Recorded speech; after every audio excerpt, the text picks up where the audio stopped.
We'll start with the prayers. Nama Om Vishnu Padaya Krishna Preshtaya Bhutale Shrimate Bhakti Vedanta Swamin iti namine Namaste Saraswate Deve Gauravani Pracharine Nirvishesha Shunyavadi Paschatya Deshatarine Jai Shri Krishna Chaitanya Prabhu Nityananda Shri Advaita Gadadhara Srivasadi Gauravaktarunda Hare Krishna Krishna Krishna Hare Hare Hare Rama, Rama Rama, Hare Hare. So we are continuing with our Bhagavad Gita classes. So far we have completed the introduction part in almost, I think, 9 or 10 sessions, which was a very important session where we learned the Bhagavad Gita in a summary form, what all is there in the Bhagavad Gita. And from today's class, we'll go into the details from chapter 1, text 1. One by one, we'll continue going through the complete Bhagavad Gita. So we'll start with the chapter 1. The first chapter is observing the armies on the battlefield of Kurukshetra. So the first shloka is Dhritarashtra Uvacha Dharmakshetre Kurukshetre Samaveta Yuyutsavaha Mamaka Pandavaschaiva Kimakurvata Sanjaya. So the background of Bhagavad Gita, when it was spoken, why it was spoken. So it was a war between Kauravas and Pandavas. So Pandavas, the 5 brothers, headed by Yudhishthir Maharaj and his other brothers Arjuna, Bhima, Nakula, Sahadeva, and Kauravas, headed by Duryodhana and his other 99 brothers. So originally the Hastinapura. So Hastinapura is present Delhi. Present Delhi, it is called Hastinapura. After the Mughal invasion and all, so the name was changed to Delhi. Formerly it was called Hastinapura. And that was the power center of the whole planet many thousands of years ago. Just like at the present moment, America is considered the power center, powerful nation. All the decisions, everything happens there, and other countries, they have to follow those things. Before this, Europe or England was the power center. Almost they had conquered the whole planet. All the countries were under them. So that was the power center. So if you go back in time, about 5,000 years ago, Hastinapura was the power center. So the king of Hastinapura was called the Chakravarti, or the king of the whole planet, the king of Hastinapura. So they had influence over all the other provinces or the other kings who were there at that time. And there are mentions of Gandhar Desha, which is at present moment Kandahar. So like that, the entire earth was under the king of Hastinapura. So whoever was the king of Hastinapura, he would rule the whole planet. And there is a long history of the dynasty of the Kurus. So in that dynasty, there was Shantanu Maharaj, and after him there was Bhishma Deva. And Bhishma Deva, he took a vow that he will not marry. And later on, there were other kings, the other sons of Shantanu. And Dhritarashtra and Pandu, they were brothers. Dhritarashtra was the elder one, Pandu was the younger one. And Dhritarashtra, because in the monarchy, the elder son will become the king. But Dhritarashtra was blind.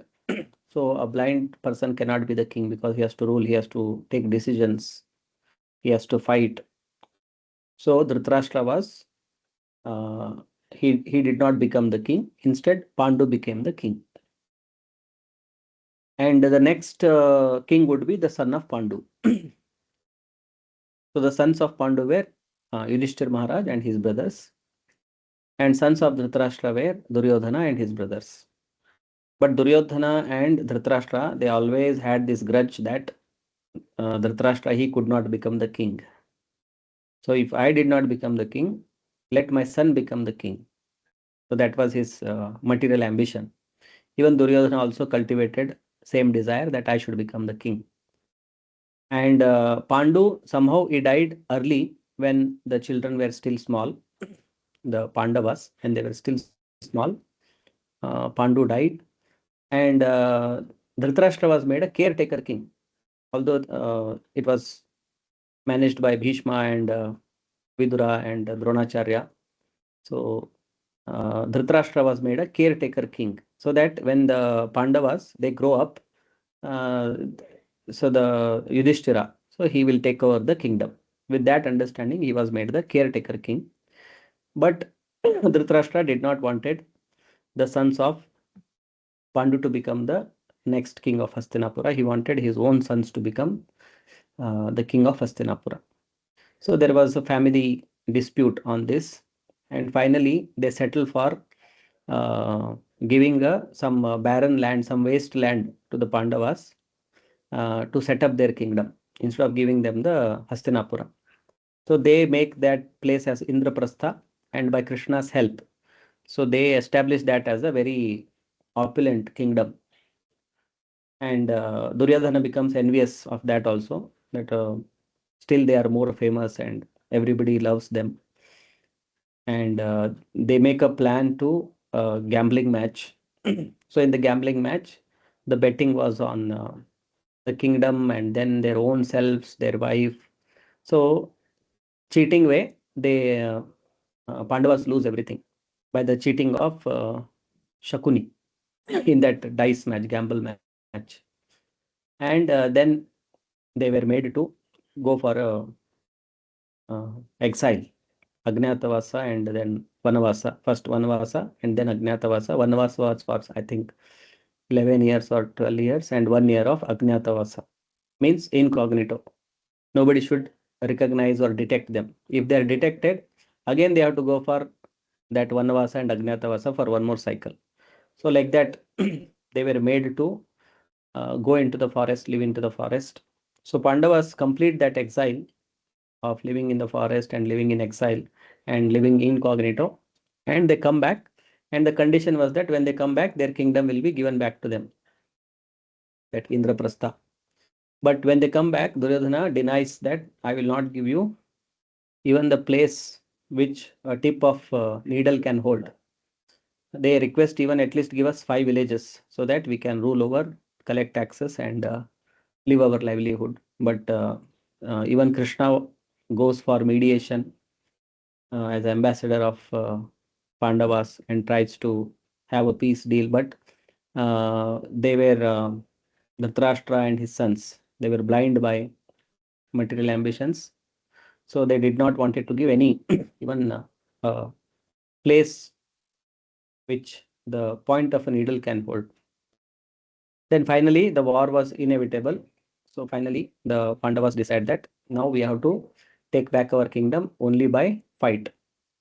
So that is how the battle of Kurukshetra. So they decide Kurukshetra is the big field.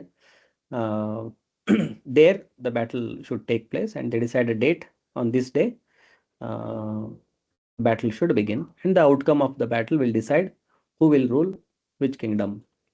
So with that background, the uh, Mahabharata Yuddha begins. And before that, they start making alliances. The whole world gets divided into two parties. So that was the World War. Some people they take part of Kauravas, and some people they take part of the Pandavas.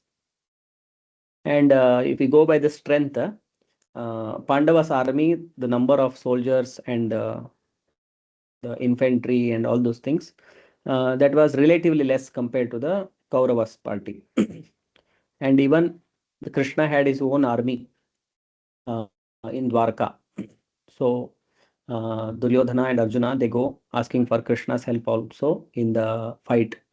But Krishna decides that I will divide myself into two. One is myself and another is my entire army. And I will not fight. Whoever side I will go, I will not fight. So Arjuna was given the first chance to choose. So he did not choose the big army of Krishna, but he chooses Krishna.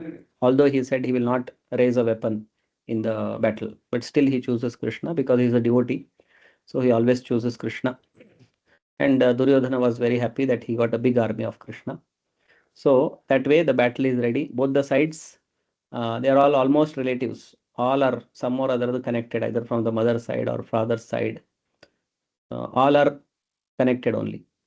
All are relatives. The whole world uh, divided into two sides, one on the Kaurava side and another is on the Pandava side. And almost all of them, they are all some way or the related to each other. So that is the background of Kurukshetra war. And the war is happening in Kurukshetra, and Dhritarashtra is sitting in Hastinapura. Hastinapura and Kurukshetra, they are about, I think, 150 or 200 kilometers away. Hastinapura is Delhi, and Kurukshetra, it is there in Haryana. Present moment also, there is a place where the Bhagavad Gita was spoken, the banyan tree, and there is a temple. And there are many places people have built different temples and all, where different activities took place, where Abhimanyu was killed, where Bhishma was lying on the deathbed. Like that, so many pastime places are there of the this Kurukshetra war. It happened in a very large area. The war happened in a very large area. So there are different places where these things took place. So if you happen to go sometimes to Kurukshetra, so you can visit these places, different places of this war which took place. So Dhritarashtra is sitting in Hastinapura and he has got a secretary. His name is Sanjaya. And Sanjaya, he was given a benediction by Vyasadeva that he could see what is happening in the war live, just like we have got now satellite TVs or internet-based TVs. So whatever is happening, it is streamed through these computers or television by means of satellites and internet. So Vyasadeva had given a benediction to Sanjaya that he could see whatever is happening in the war field live. And Dhritarashtra was blind, and he was sitting in Delhi, in Hastinapura, and he had his secretary who could see what is happening in the war live, and he is narrating what is happening there on the war field. So the Bhagavad Gita appears in Mahabharata, Yuddha Parva, I think, Yuddha Parva. In that, Bhagavad Gita appears. So that is a day one of war, and the war is about to begin. And Dhritarashtra is asking this question to Sanjaya. That is Dhritarashtra Uvacha. Dharmakshetre Kurukshetre Samaveta Yuyutsavah Mamakah Pandavaschaiva Kim Akurvata Sanjaya. So he's asking, O Sanjaya, after assembling in the place of pilgrimage at Kurukshetra. So this Kurukshetra, here it is also addressed as Dharmakshetra. Dharmakshetre, Kurukshetre. So Dharmakshetra, it is a place of pilgrimage. What did my sons and the sons of Pandu do, being desirous to fight? Mamakaha means my sons, and Pandava, Pandu's sons, Kimakurvata Sanjaya. So what did they do, being desirous to fight? So this is the question asked by Dhritarashtra to Sanjaya. This is the first shloka of Bhagavad Gita. The first chapter almost what is happening on the war field, that is described. Second chapter onwards, Krishna starts his instructions. Before that also there is a conversation between Krishna and Arjuna, but they are talking like friends because they had a relationship. Krishna is the Supreme Lord and Arjuna is a living entity like all of us. And each living entity has got a particular relationship with Krishna. And Arjuna has a relationship of Sakhya Rasa or friendship. So he was talking to Krishna as a friend. Those things we will see in the first chapter. He was telling, he was disclosing his mind, what is going through in his mind to Krishna, and he was putting some arguments whether to fight or not fight. All those things we will see in the chapter 1. So here Dhritarashtra is asking Sanjaya that what my sons and sons of Pandu, after assembling in this place of pilgrimage Kurukshetra, being desirous to fight, what did they do? Purport. Bhagavad Gita is the widely read theistic science summarized in Gita Mahatmya, glorification of the Gita. There it says that one should read Bhagavad Gita very scrutinizingly with the help of a person who is a devotee of Sri Krishna and try to understand it without personally motivated interpretations. So, here again, as we discussed in the introduction part also, the Bhagavad Gita has to be received from a bona fide source, as told by Krishna himself in the Bhagavad Gita, Parampara Praptam. So here also, in the Gita Mahatmya, glorification of Gita, it is said that one should read Bhagavad Gita very scrutinizingly. Scrutinizing means like a study, just like the lawyers study the law books to understand from different angles what are the laws. So the same way, Bhagavad Gita also should be studied very scrutinizingly in detail. And how it should be studied? It should be studied with the help of a person who is a devotee of Krishna, not from somebody who is an atheist or who is not a devotee of Krishna. Then we will not be able to understand Bhagavad Gita. And try to understand it without personally motivated interpretations. So one should not try to give personally motivated interpretations. So there are many commentaries on Bhagavad Gita where the author has given his own idea, his own interpretations of Bhagavad Gita, what he thinks about Bhagavad Gita. But that is not the way to understand Bhagavad Gita.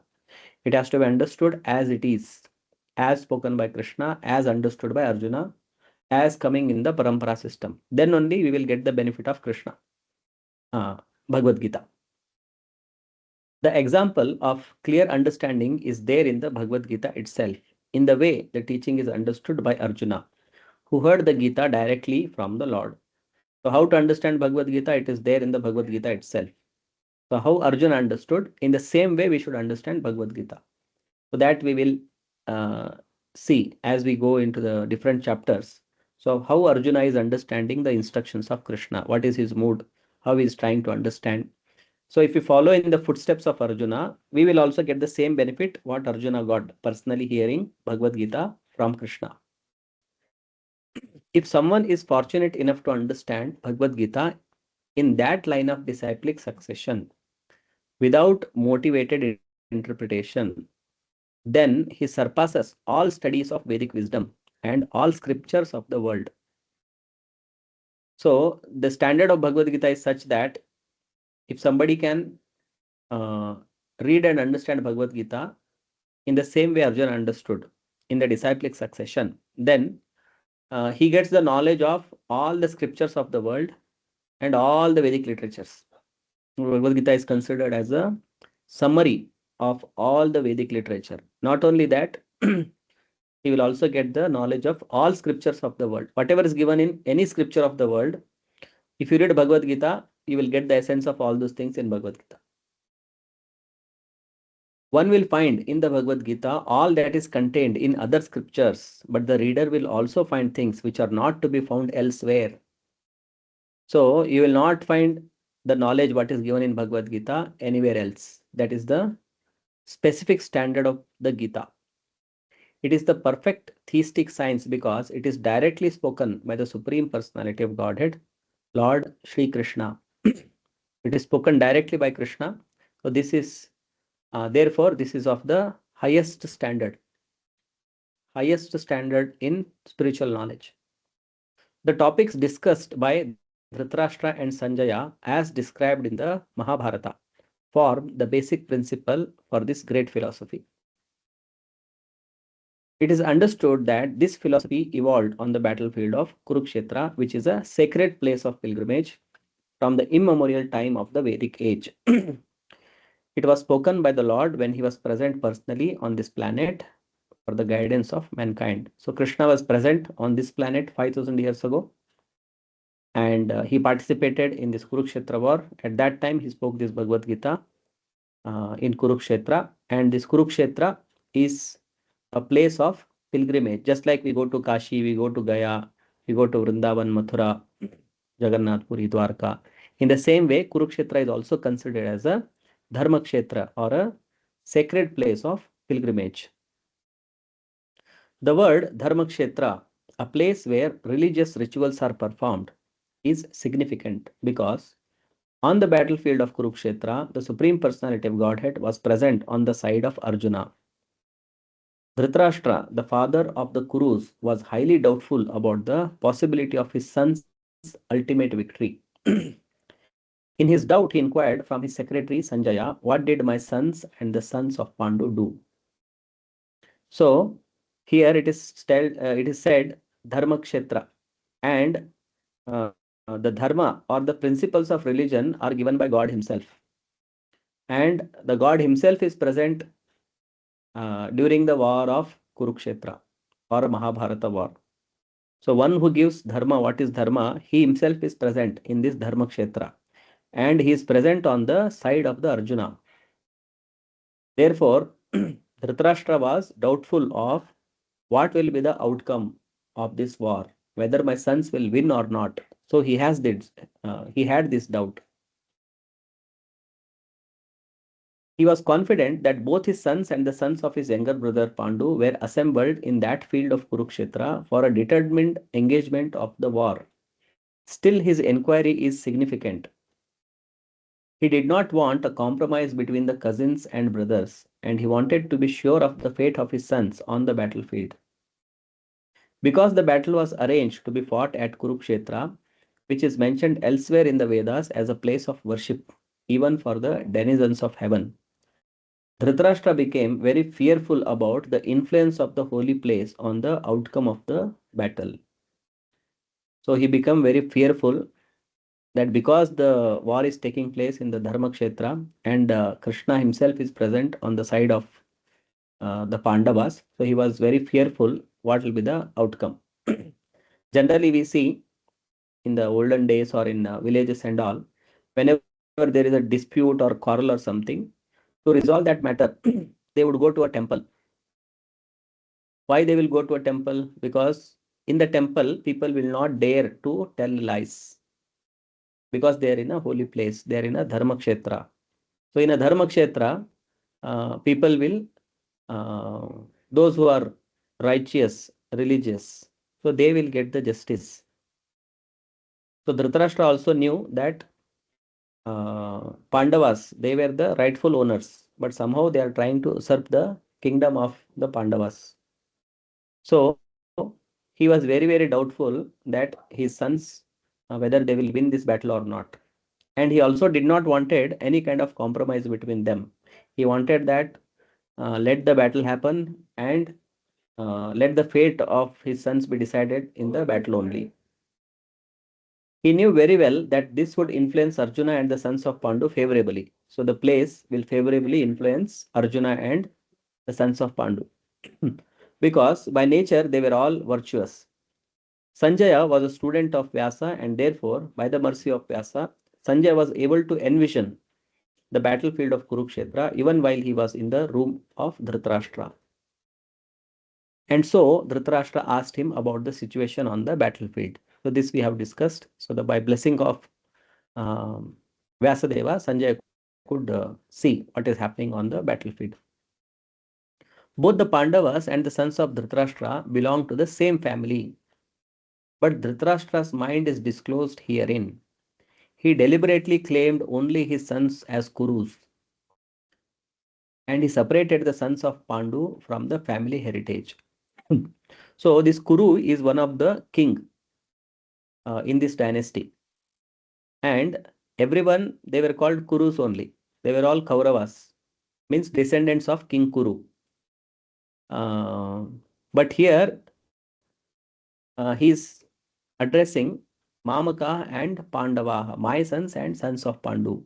So he's separating them from the dynasty. So this shows the mentality of Dhritarashtra, that he wants to uh, usurp this kingdom and separate this the rightful descendants of the Kurus for the throne and throw them out of the kingdom. This was the mentality. Actually, they tried many things even when they were small. That time also, Dhritarashtra and his sons, they tried to kill the Pandavas. They gave poison to Bhima when they were small. And later on, they tried to kill them in one palace. They constructed a palace of Shalak or Lakshagraha, so which will catch fire very quickly. So they make a palace for them and they say that we have built a palace for you, you can go and stay there. But their intention was to set fire to that place, and it is made of that shellac, which will burn very quickly and everybody will die. So Dhritarashtra had this ill intention, he and his sons, to kill the Pandavas since very beginning. So he never treated them as rightful heirs of the throne. He always wanted that he and his son should become the king. That was his mentality. That is visible here also when he's telling my sons and sons of Pandu. Actually, if you see the Pandavas, their father had died when they were very small. So as a uncle, elder uncle, they should treat them as his own sons, and he should be more affectionate because they are fatherless. But Dhritarashtra, his mentality was that if they grow up, they are going to become the king. My son will not become king. So he was making plans to kill them. He deliberately claimed only his sons as Kurus and he separated the sons of Pandu from the family heritage. One can thus understand the specific position of Dhritarashtra in his relationship with his nephews, the sons of Pandu. As in the paddy field, the unnecessary plants are taken out. So it is expected from the very beginning of these topics that in the religious field of Kurukshetra, where the father of religion, Sri Krishna, was present, the unwanted plants like Dhritarashtra's son Duryodhana and others would be wiped out. And the thoroughly religious persons headed by Yudhishthira would be established by the Lord. This is the significance of the word Dharmakshetre and Kurukshetre, apart from their historical and Vedic importance. So, how in a paddy field we take out unwanted plants and keep only the paddy, the rice paddy, and all the unwanted weeds. We go and specifically look for the weeds and take them out. So, in the same way, in this Dharmakshetra, Kurukshetra, which is a holy place, religious place, and here the father of religion, Krishna himself, is present.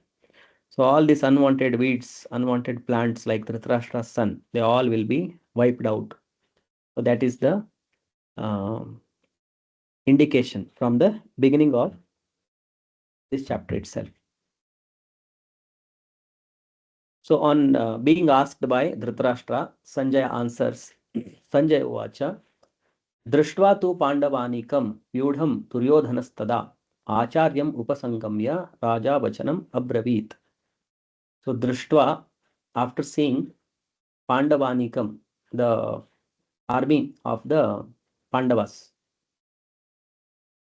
and Vyudham, how they have made their arrangement, Duryodhana Tada, at that time Duryodhana, Acharyam Upasangamya, he approached the Acharya or Dronacharya, uh, Raja Vachanam Abravit, and he spoke to him as follows. Sanjay said, O king, after looking over the army gathered by the sons of Pandu, King Duryodhana went to his teacher and began to speak the following words. So, what is happening on the warfield? Both the armies have gathered, and Duryodhana saw the army of the Pandavas, and he went to the Dronacharya and he began to speak to him. Purport. Dhritarashtra was blind from birth. Unfortunately, he was also bereft of spiritual vision. He knew very well that his sons were equally blind in the matter of religion, and he was sure that they could never reach an understanding with the Pandavas, who were all pious since birth. Still, he was doubtful about the influence of the place of pilgrimage. And Sanjaya could understand his motive in asking about the situation on the battlefield. So Sanjaya could understand when Dhritarashtra is asking what my sons and sons of Pandu are doing. So he is anxious. He is thinking whether they are fighting or not fighting, whether they made any compromise because they have gone to this Dharmakshetra. So whether any compromise is being made by them that, okay, you take this kingdom, I will take this. So let us avoid this war. So he had that kind of anxiety. And Sanjaya could understand his mood when he was asking this question. And accordingly, he replies. And here it is said that Dhritarashtra was blind from his birth, and he was also spiritually also he was blind, because those who are having spiritual vision, they know the temporary nature of this material world. We live here for some time, then we have to leave everything and go. We as a soul, we are eternal. And the goal of human life should be attaining the permanent place, the spiritual kingdom. So such people, they are not very much interested in making elaborate arrangements for enjoying this material world. But Dhritarashtra, he was not only blind uh, materially, he was spiritually also blind. So he was so much attached to the kingdom and the throne. That shows that he was spiritually blind also. And his sons were also, they were also equally blind spiritually and in the matter of religion.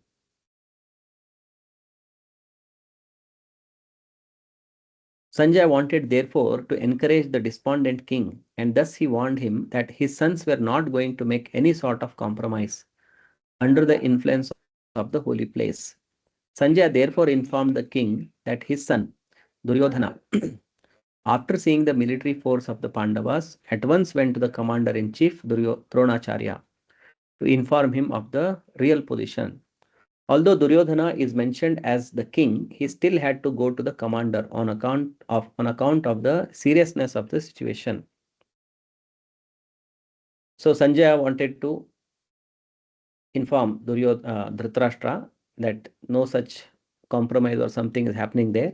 Duryodhana immediately he has gone to the Dronacharya. And although he was the king, still he had to go to the commander because the situation was very serious. He was therefore quite fit to be a politician, but Duryodhana's diplomatic veneer could not disguise the fear he felt when he saw the military arrangement of the Pandavas. So Duryodhana was fearful seeing the military arrangement of the Pandavas. Therefore, he immediately went to Dronacharya to discuss with him about the situation. And this verse, these are the words of Duryodhana. Pashyaitam Panduputranam Acharya Mahatim Chamum Vyudham Drupadaputrena Tava Shishyena Dhimata. So he's telling Dronacharya, Pashyaitam, just see, just behold, is Panduputranam Mahatim Chamum. Panduputras, the sons of the Pandus, their great military force, such a great military force they have arranged.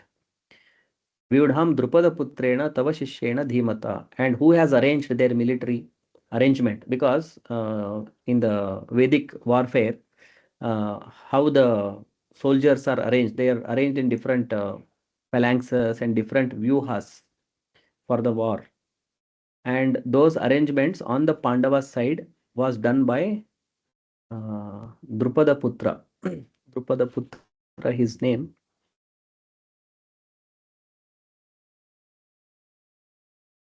Okay, we'll see. Drishtadyumna. So Drishtadyumna was the son of Drupada, brother of Draupadi, and he was also a disciple of Dronacharya. And Dronacharya is here on the side of Duryodhana, and he is the commander-in-chief for the war. And the other side, Drishtadyumna is there, so he has made the arrangement of their military. And Duryodhana is going to Dronacharya and telling, see your disciple Drishtadyumna, he has arranged all this military on the other side. And what a great force, military force, the Pandavas, they have arranged. O my teacher, behold the great army of the sons of Pandu, so expertly arranged by your intelligent disciple, the son of Drupada. Purport. Duryodhana, a great diplomat, wanted to point out the defects of Dronacharya, the great Brahmana commander-in-chief. So Dronacharya, he was a Brahmana, and formerly all kinds of educations were given by the Brahmanas. Any education, this is called Dhanurveda, military education or military science. Like that, there is Ayurveda, how to live longer life. Like that, there are different departments of the Veda. So formerly, all these divisions of Veda, they were taught by the Brahmanas. So Brahmanas, they were the teachers in the society, and also the ideal human beings, how a person should live. And Dronacharya, he was a teacher in this military science. So he would teach all the Kshatriyas, their children, the art of these wars, how to fight with different weapons. So he used to teach. And here Duryodhana is pointing out some defects in Dronacharya. So what is the defect? Dronacharya had some political quarrel with King Drupada, the father of Draupadi, who was Arjuna's wife. So this Dronacharya and Drupada, so they had some kind of a fight. They were classmates, and they had some quarrel. They had some fight, which became very big.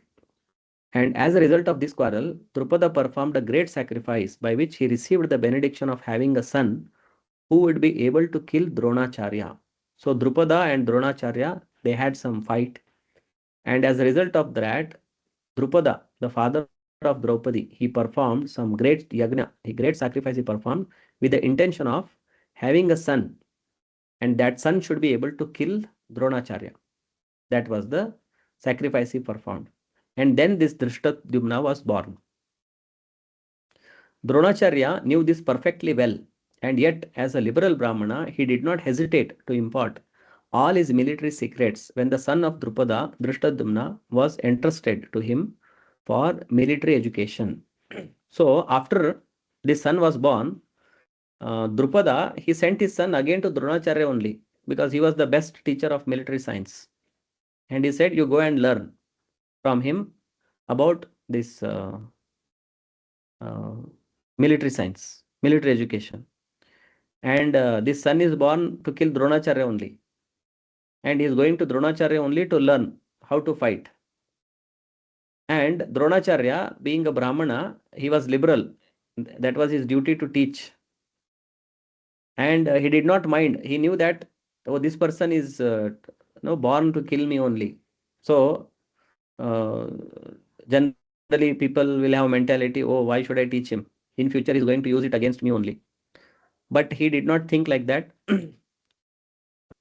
Because he is also elevated spiritually. He knows this material body, one day it will end. And according to our karma, we are going to die one day, whatever way we have to die. So he did not hesitate to teach him. Now, on the battlefield of Kurukshetra, Drishtadyumna took the side of the Pandavas, and it was he who arranged for their military phalanx after having learned the art from Dronacharya. So he learned everything from Dronacharya, and now at the time of this Kurukshetra war, he was on the side of Pandavas, and he arranged this military arrangement, how the different chariots, where they should stand, where the soldiers should stand. So all the arrangement was done by Drishtadyumna. And Duryodhana pointed out this mistake of Dronacharya so that he might be alert and uncompromising in the fighting. So Duryodhana here, he is coming and pointing out, see how your disciple he has arranged. You taught him everything, and now he is against you, and he has arranged all their army very nicely. And he is also warning him that now this is do or die situation. How you were liberal to him and taught him. Again, you should not be in the war also. You should not compromise something. So you should be uncompromising in the fighting. So with this intention, he is pointing out the mistake of Dronacharya. By this, he wanted to point out also that he should not be similarly lenient in the battle against the Pandavas, who were also Dronacharya's affectionate students. So how he taught everything to Drishtadyumna. Now, Pandavas were also taught by Dronacharya only. And among them, uh, among all the students, the Pandavas, the five sons were very favorite of Dronacharya. And among them, again, Arjuna was very favorite student of Dronacharya. And now the war is there, so you should not be again lenient against the Pandavas because of your affection for them. Arjuna especially was his most affectionate and brilliant student. Duryodhana also warned that such leniency in the fight would lead to defeat. So if you become lenient like that, then we will have to lose this battle. So in a diplomatic way, Duryodhana is coming and talking to Dronacharya in the beginning of the fight. So today we will stop the class here. We can take up any questions are there. We can take up the questions. We can do a quick revision also. Anybody has got any questions?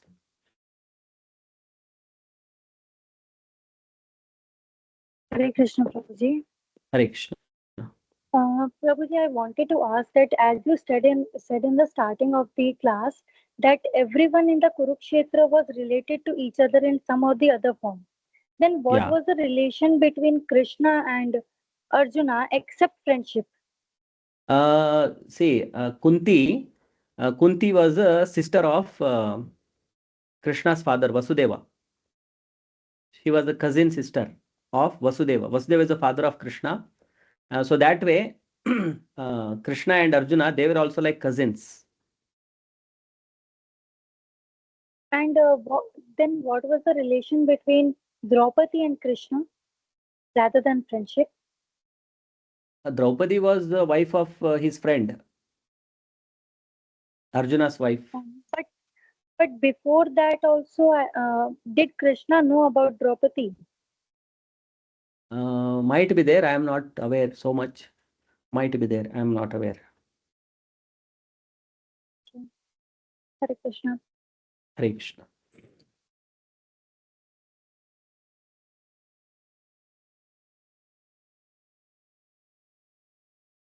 Okay. So we can do a quick review what we understood today. Can somebody give some points about Kurukshetra? What you understood about Kurukshetra? About Dhritarashtra, what was his mentality?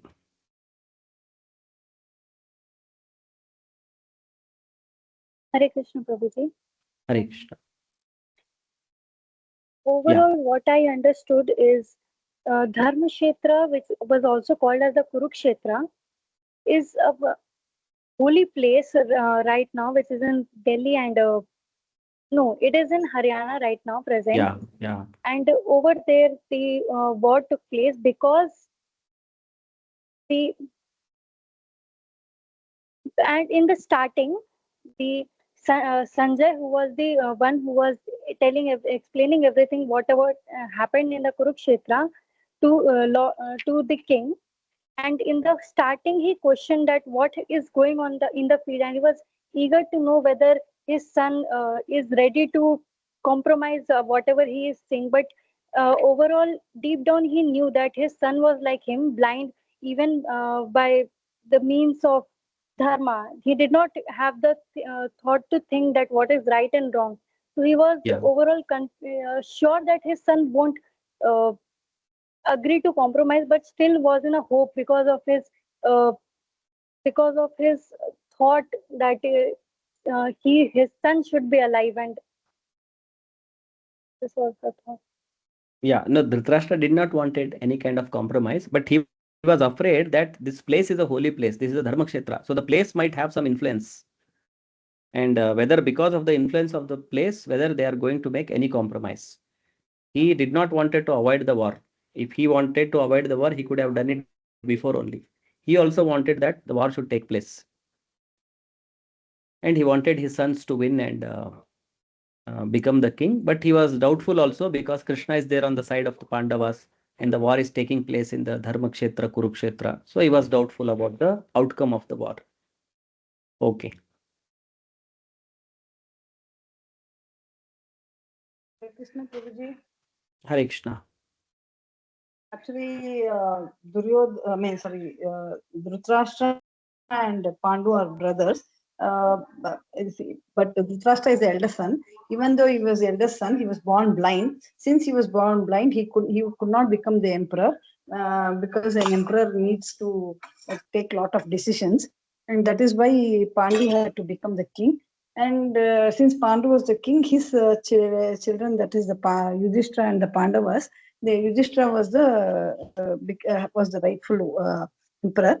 This was not liked by Dhritarashtra because he wanted his son. If he was blind, he wanted his son at least to become the king. And he got the opportunity because the Pandu died early. And this opportunity we got, because Pandu also died early. And after that, there is another. I mean, parallelly, it is like there is a talk about how Draupadi's father Pada invoked a lot of penance and got he did a yagna and he got a son because he had a grievance against Dronacharya and he wanted his son to future kill Dronacharya. But at the same time, he sent his son to get the teaching in archery, everything, the battlefield from Dronacharya only. Dronacharya was such an exalted devotee, so he, even though he knew that Drupada is going to use him against his own death, he still taught his son Drishtadyumna everything. And future in the Kurukshetra was Drishtadyumna used all the skills what he had learned from Drona because he went to the side of the Pandavas and helped the Pandavas in the military alignment. Yes. Very nice. Anybody else would like to add any other points?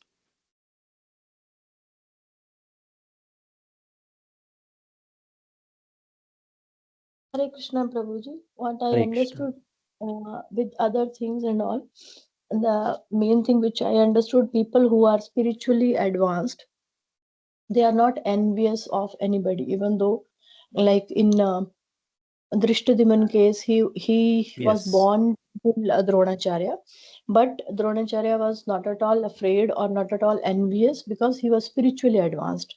So spiritually advanced people, they know this is a material body and we are going to leave it at any day. And he was a Brahmana, so he followed his dharma as he has to do. He has to give the teachings to his students. So he did any partiality. He treated everybody equally and gave them the trainings.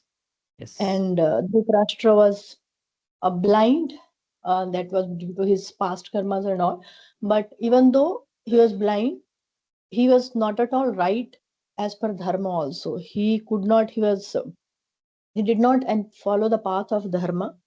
So he was very much envious and he was very greedy to get the kingdom for himself as well as for his children also. Yeah, very nice. Hare Krishna Prabhu. Hare Krishna. Bhagavad Gita is the only scripture for all the world which has answers to all the questions. Yes. So, Hare Krishna. We'll find in Bhagavad Gita what is there in all other scriptures. Everything you will find in Bhagavad Gita. Not Yes. only Vedic literatures, even other religion scriptures, what is there. You will find everything in that, and you will also find which is not there in anywhere else. That knowledge also you will get in Bhagavad Gita. That is the specific standard of Bhagavad Gita because it is spoken by Krishna, the Supreme Personality of Godhead Himself. Yes. Hare This Krishna. one book is sufficient. Just a small book, 700 shlokas. We get the complete knowledge. Hare Krishna. Hare Krishna.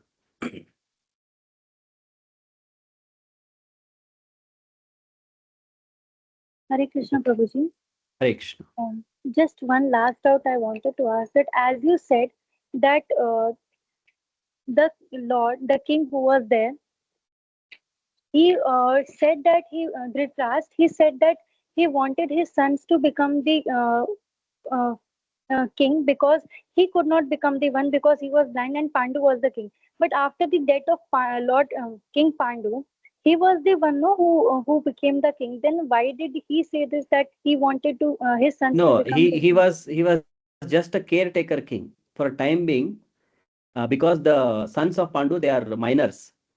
Till they grow up, he has to be a caretaker king. As soon as they grow old, the kingdom should be handed over to Yudhishthira.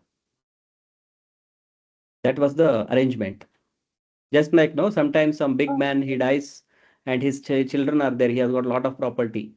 The children are very small minors. Till they become 18 years old, there will be some caretakers who are like guardians, take care of the property of the person who died.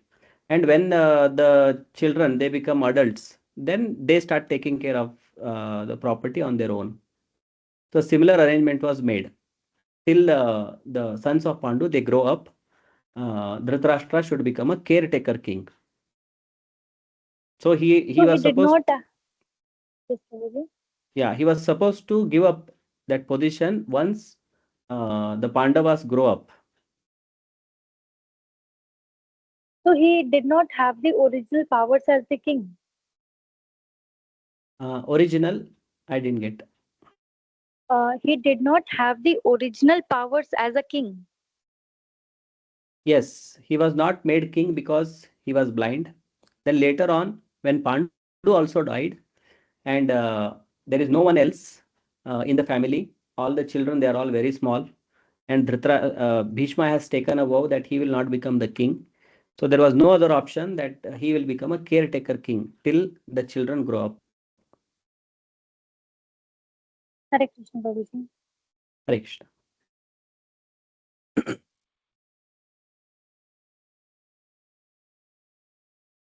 Okay, so if any other questions are there, we can take up. Otherwise, we'll end our class here today. Again, we will connect in our next class. About the next class, the message will be sent in the groups. Thank you all for joining. Srila Prabhupada ki jai. Jai. Hare Krishna. Hare Krishna. Hare Krishna. Thank you, Prabhuji. Hare Krishna.